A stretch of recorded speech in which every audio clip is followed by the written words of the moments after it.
Yeah, so I'm not going to draft San Francisco 49ers wide receiver Deebo Samuel on any of my fantasy football teams this year.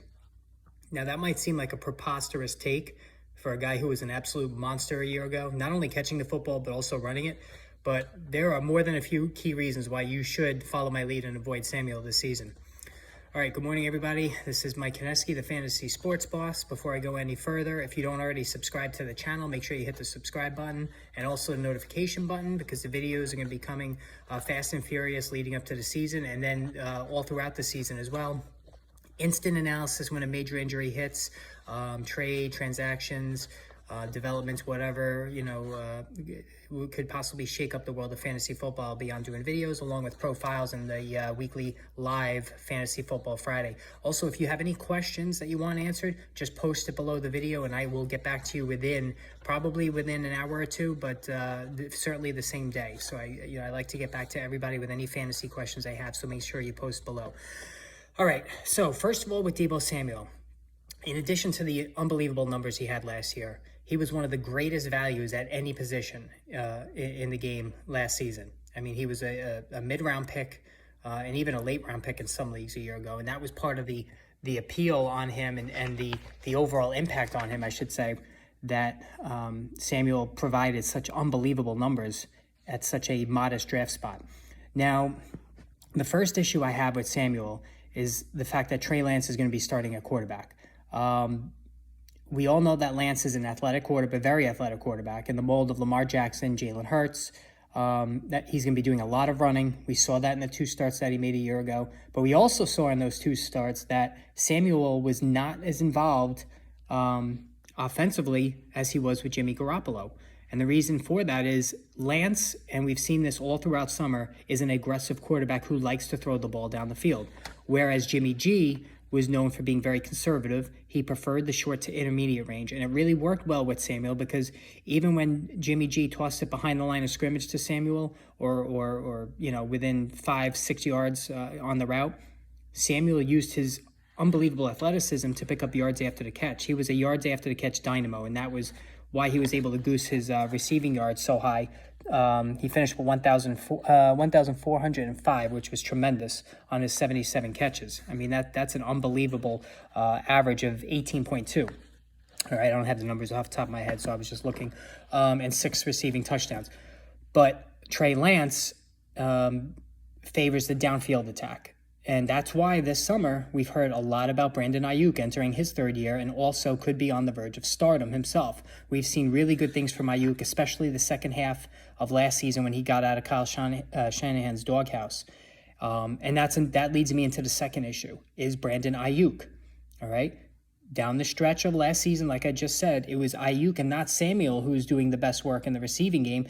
And maybe that was the reason Kyle Shanahan started operating Samuel more in the backfield. Samuel rushed for over 300 yards and 8 touchdowns on the ground to finish out the regular season, which is tremendous from a receiver. There's no doubt about it. But could that have been as a result of Aiyuk sort of staking his claim to the number 1 receiver spot? Possible, maybe not. But again, it's all there. Lance favors downfield throws. Aiyuk excels on downfield throws, where Samuel does his best work in the short to intermediate range and uses his athleticism to pick up yards after the catch. All right? All summer long, we keep hearing about Brandon Aiyuk. That's because Lance is hooking up with him down the field. All right? Not hearing as much from Deebo other than he got his new contract. So that's another issue. Aiyuk could be ascending to the number 1 receiver spot. He certainly has the talent as a previously high draft pick himself. And we all, we've seen this out of him before in glimpses and spurts. So, and that leads me into the third reason, is that Trey Lance is not going to be throwing it that much.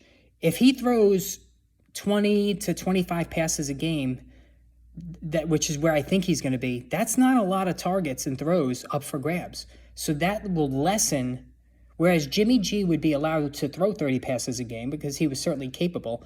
Trey Lance, using his speed and athleticism to pick up yards on the ground, and Shanahan favoring a run-based offense this year, doesn't leave a lot of potential catches for Samuel and also for Aiyuk for that matter. So again, if Aiyuk is eating up a decent amount of those available targets, especially the big ones, that's going to hurt Samuel even more.